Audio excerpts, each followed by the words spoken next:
Revival. What a beautiful word.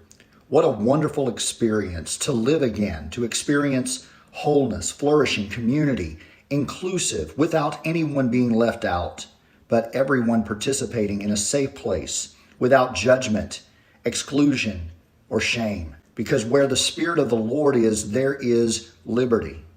He who the Son sets free is free indeed. Revival doesn't shackle. It doesn't shackle anyone. It liberates everyone.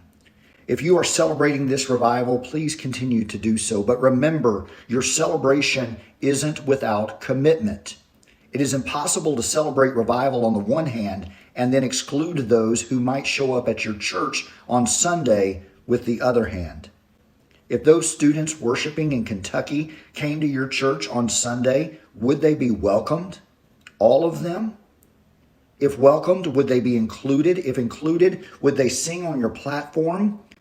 Would she be allowed to preach from behind your pulpit? Would they sit at your table of leadership? Would they lead your youth ministry? Would they teach your Sunday school? What if the revival were at a historically black university or college? What if it were at Brigham Young University? What if the revival was happening at your local synagogue or mosque? Would Tucker Carlson still want to visit?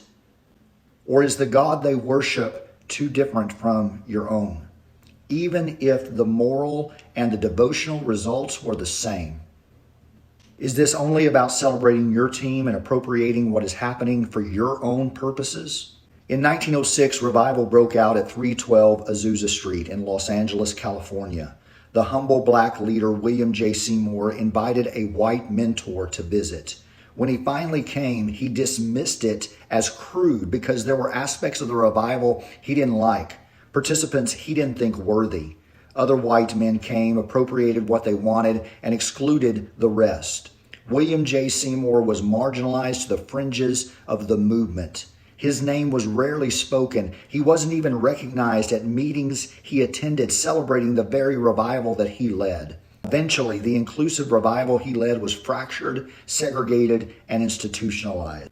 History has lessons to teach us about revival. If this is just about appropriating what you want for your own purposes, and the people participating would be excluded from your leadership or involvement at your church because they don't follow your prescribed doctrines, dress codes, or denominational idiosyncrasies, then what exactly are you celebrating? If your celebration of revival doesn't result in a local revival of your own soul, attitude, thoughts, and actions, then what is the point? If celebrating revival doesn't result in what Jesus came to accomplish, proclaiming good news to the poor, or setting free the captives, which aren't simply spiritual metaphors, but indications of real systemic and wholesale change, then what exactly are we celebrating? Anything less isn't revival. It's just redecorating.